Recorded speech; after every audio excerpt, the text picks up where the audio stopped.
Hey folks, how's it going? So I was getting ready to tinker around in the kitchen and make myself a little bit of a seaweed nourishing herbal infusion, and I realized I've never made that video for you. So, I pretended like my kitchen was clean by cleaning the background a little bit, because I'm a real human, right? Um, and let's do this. So I really like seaweed infusions because they're really versatile. Of course, you can drink them for their vitamin K, a little bit of potassium, magnesium, but I really like them for their iodine content.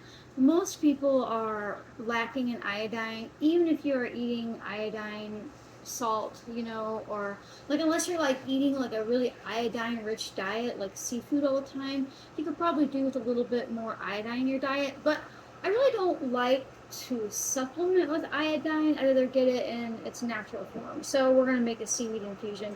But you can also use this as dashi stock, which if you're making miso, it tastes good. If you like ocean flavored things, if you like hate the taste of seafood or don't like the smell of the ocean, this probably isn't for you unless you want to like really push yourself through it. So the main seaweeds that I use for this are kombu and laver, like nori, but like wild nori, not the stuff that's in the sheets that they use for sushi. Um, and you can just use one or the other. I kind of like to mix and match. And if you don't have a kitchen scale like I'm about to do, don't even worry about it. I'm gonna weigh out about 2 ounces of kombu. I really like this, and I like mixing and matching. English words, I know. I like mixing and matching seaweeds because each seaweed has more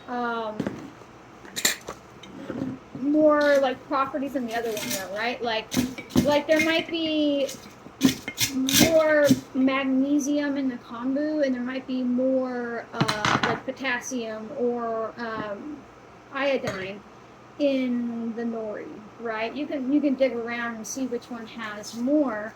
But I really like it because it gives you different complex flavors and stuff. But if you're just starting out, kombu is a really good one because she's got pretty mild flavors. And so I'm almost to my 2 ounces here, and you can probably hear my water boiling next to me. All right, 2 ounces. Now, you see me smashing with a spoon. It's 2 ounces per half-gallon jar, so if you were just going to do a quart right off the bat, it would just be 1 ounce per quart, So you don't have to make this big batch, but we use it to make miso soup and stuff. And I take like, a cup of it in the morning, and it'll really get me warmed up. It'll really heat me up because, my thyroid is grabbing on to all of that iodine. And it's like, whoo, like if you have underperforming thyroid, you've probably got iodine deficiency, and iodine can really help with that. Now, when it comes to the nori, I turned my scale off. I typically only do about 1 ounce per half-gallon jar because nori tends to make the water a little thicker, a little slimy. So if you put too much in there, you're gonna notice. I mean, doesn't make it taste bad or anything, but I feel like I just like it a little bit thinner. So this is what nori, this is laver nori, actually looks like when it's dried. It's not the sheets that you get in the store. Some people worry about, and I know inevitably, people are going to be like, oh, but what about, the radiation in the water? Well, the thing to understand about like nuclear type stuff is it's all iodine, right? And so the reason why, like, if some shit happens and like you're around a nuclear situation and you're like, oh my god, take this potassium iodine. Well, it's because the iodine floods your thyroid and various body systems, and once your thyroid is properly full and like flooded to the max with the good iodine, the bad iodine can't get in. So the thing about seaweed is that they're really high in iodine naturally, so it has a hard time, and some people won't believe me, but I've done a lot of research on it, and this is where I stand. It has a hard time being penetrated by not so great iodine, which would be like radiation, because of that, because it's already full. There's nowhere for this to hold on to. Okay, so now that I've got my 2 ounces of Kombu seaweed and my 1 ounce of Nori, my water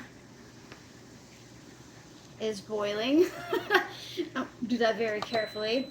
And so I am going to pour the boiling water over the top. I'm going to let it stop rolling for a second because this thing likes to splash out if it's rolling too hard.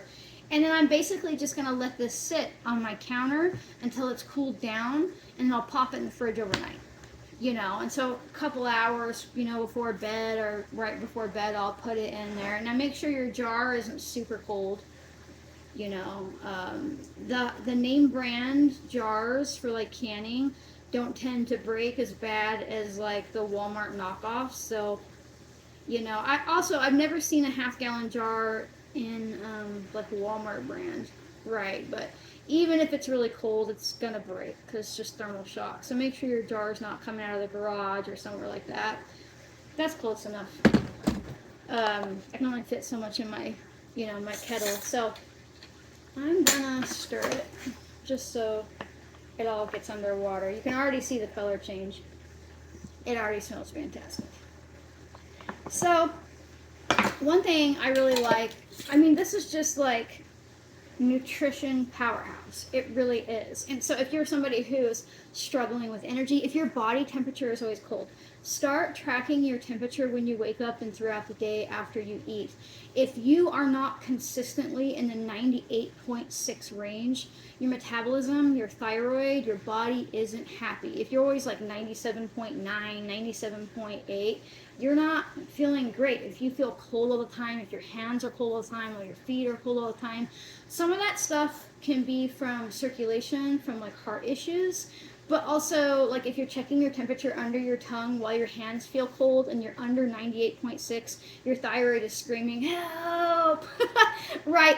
And I feel like seaweed infusions is a really good way to help your body get through that. Like, sometimes when people just drink like, I don't know, like half a cup or a cup of this in the morning, they're like, and then I got a fever. I was like 99 degrees, and then they're scared of it. But what's really happening is, for the first time in a long while, your thyroid and your other organs have finally had an ample source of things like iodine. But also K1 is really important because it converts into K2 in your liver. You get all kinds of little bit of potassium, magnesium. It's just really, really mineral rich. This is hot. What I don't want you to do is be like, I'm not going to stir it, I'm going to shake it. Because then it'll go all over you, and that won't be fun because you'll burn yourself, and then you'll never do this again. You'll be like, why'd you make me do that, April? So don't shake the jar. But it's a really fantastic way to just, I don't know, get all this stuff in your body. Let this sit until it's cooled down.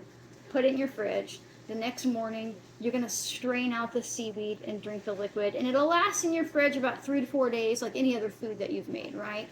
Now, of course, like I said, you can use this as a dashi broth to make something like miso or some sort of fish soup, anything like that. But also, sometimes what I do is I make this, and then I'll use the seaweed that I've strained out. I will add it to my miso soup. But the thing to know about kombu is it goes bitter if you boil it for very long. It doesn't go bitter in this method because, like, the hottest water was ever going to be is when I poured it in there, and then it just starts cooling down, right? From here on forward, it's only getting colder. But if you're like, well, I'm just going to boil up some kombu broth, there's a high possibility that it will make your broth really bitter.